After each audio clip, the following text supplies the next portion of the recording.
everyone, welcome to my channel. My name is Carlos.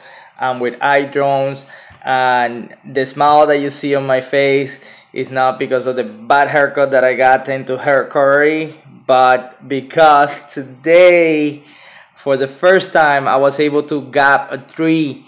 I had a different intro for this video, but I didn't take my camera with me to the park, so I was filming with my phone, and then I realized that I was filming in vertical mode instead of horizontal mode, and then I didn't want to use that one, and that's an intro that I did when I was in the park, showing you the gap that I was going to go through and everything else, but unfortunately I didn't realize that I was filming the wrong way on the phone.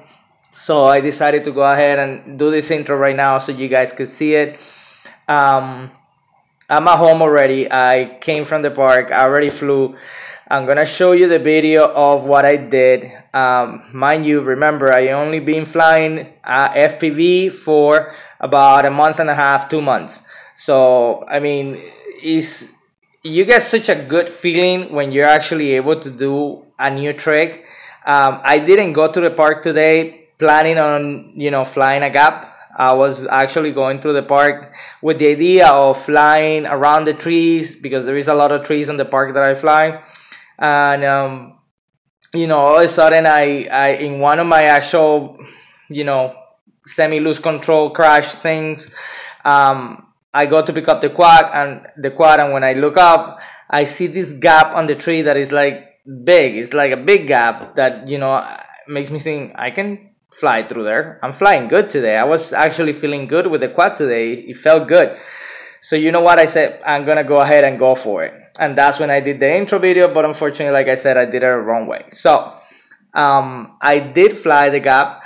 The thing is that I did it on, I was only able to do it on a stabilized mode. But still, it feels really awesome to actually fly through the gap, because it's a new trick. It's something I haven't done. It's something that I wanted to do, and I said, you know what, I'm gonna go for it.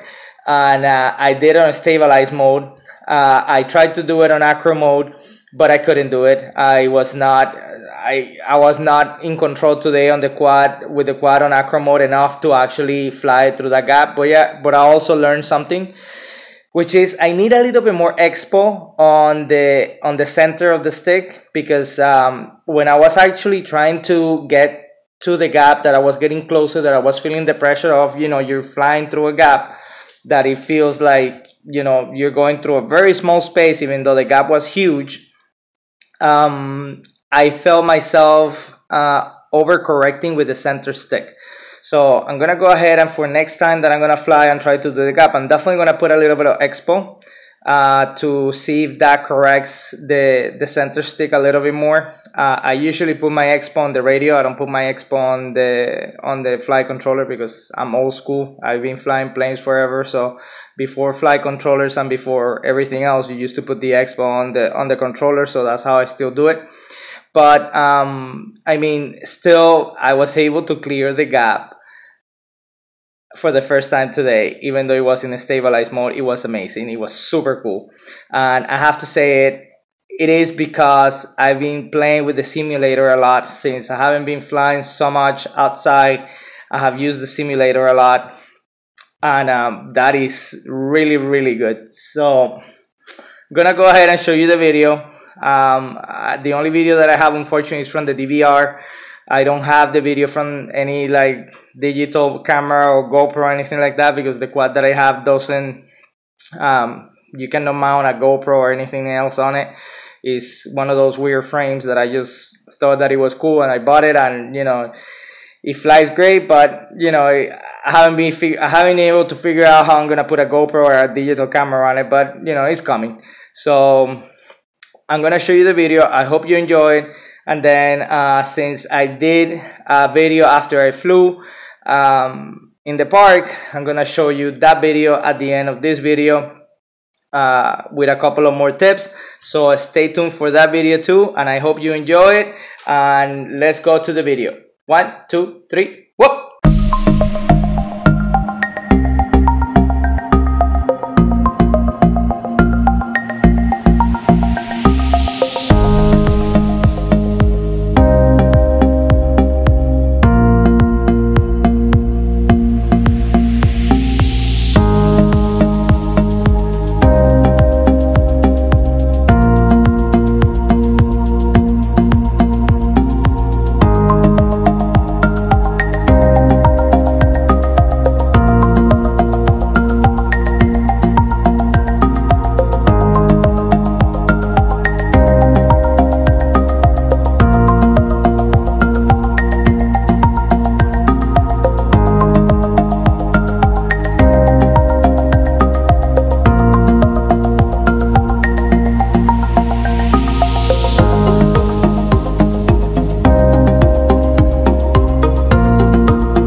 I am very happy to report that, as you can see, I was able to do the gap a couple of times. I have to confess, the couple of times that I was able to go through the gap, I was actually flying on stabilized mode. Every time that I tried to do it on acro mode, I couldn't do it. So I wanted to go ahead and actually at least clear the gap in one way or another. So I went into a stabilized mode and I cleared the gap. And then I tried a couple of times to do it with the with acro mode. You saw that on the video basically, because this is, you know, the video that comes after. So yeah, you already saw that. And I mean, it's great, the feeling of actually accomplishing something as going through a gap, even if it's in a stabilized mode. It puts a smile in my face because it's so cool. That's what this hobby is about. It's about, you know, getting out there and try new things, you know, and go with the hobby and progress with the hobby. And it's amazing. I'm really happy that I was able to do it. I'm gonna keep practicing. Obviously, I found a gap that is one of the gaps that I clear on a stabilized mode, and I think I had a video of that one. Is the small tree that is to the side. I actually I think that's gonna be the one that I'm gonna try to do on acro mode. I think it's the cleanest gap there is in the park, and I think that with that I'm gonna be able to line it up and just commit to it and then do the gap.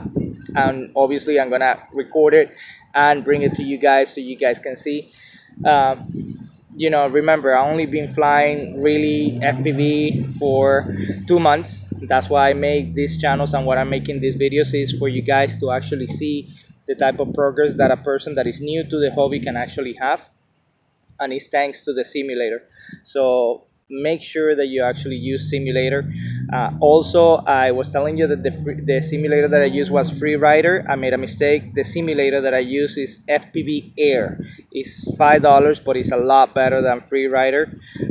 It has the interface for Betaflight to actually do the setting of the quad, and if you put your pits and your settings from Betaflight into that simulator, it's actually gonna feel pretty much the same as your real quad. So I would definitely recommend you to go ahead and actually do that. Fly with a lot of FPV Air. And the other tip that I'm gonna give you today, because it happened to me today, I came here and I didn't have my bag of props. I thought that I had them, but I didn't.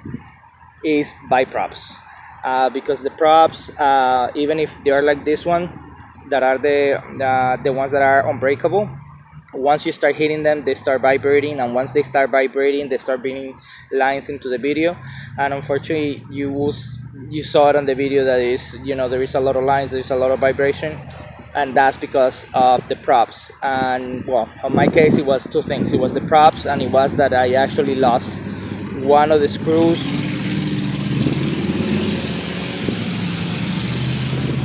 I think that guy needs a new muffler.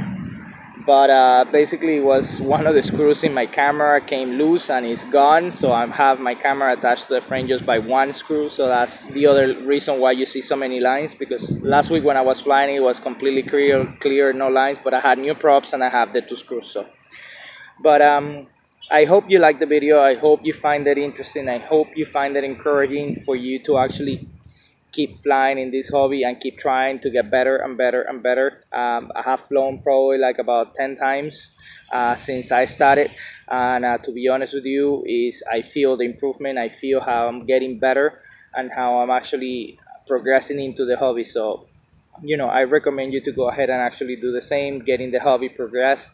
Keep trying, keep using the simulator. The simulator is what is going to save you a ton of money when you're flying. So don't give up on the simulator. Sometimes you're sitting on the computer and it's like, oh, boring, because, you know, you crash a couple of times, whatever. I know I get sometimes bored of the simulator, frustrated, you know, because sometimes you try to do the trick and you do it and you accomplish it. And you don't have that pressure of having, you know, 400, 500 bucks in the air or 100 bucks in the air, depending on what you have for your quad. And when you go fly the quad, it's like the shakes kick in, and, you know, and it's totally different. But it gives you the muscle memory. You just have to stick to it. Trust me, stick to it, do it, fly it on the simulator, try it, you know, 10, 15, 20, 100 times in the simulator, and then go and try it on your quad, and you'll see that you'll get it. So Like I said, I hope you found this interesting, that is helpful for you, that it motivates you to do what I did today, which is fly through a gap, and it's the awesomest thing ever. And once I clear that gap, I'm gonna fly under the table. That is my next thing, is to fly under one of the tables that we have here at the park. So I'm gonna bring you that video also. So I hope that you guys subscribe, and if you have any questions or any comments, leave them at the bottom, and I'll see you next time. See you later, guys.